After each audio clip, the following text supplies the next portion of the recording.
Hello YouTube, in this one I'm going to be showing you how to install a Wi-Fi card on your computer. It's a pretty simple process, so let's get to work.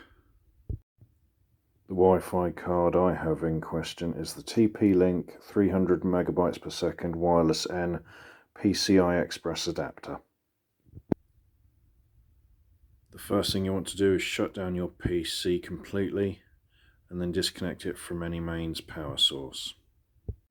Next thing you want to do is remove the side panel by removing the screws on the back. As I have one here, I'm going to remove that and then pull the side panel back and out. After that, you want to locate the Wi-Fi card socket on the motherboard and also remove the corresponding back plate, ready for the card to be installed.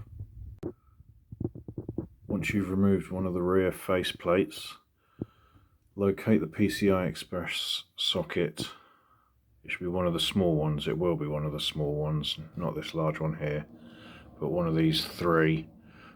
It will look like this on your motherboard, but locate one of those and get the Wi-Fi card out of its packaging, and then you can start preparing to install it. After you've taken the Wi-Fi card out of its packaging, just line it up with the socket and press it into place.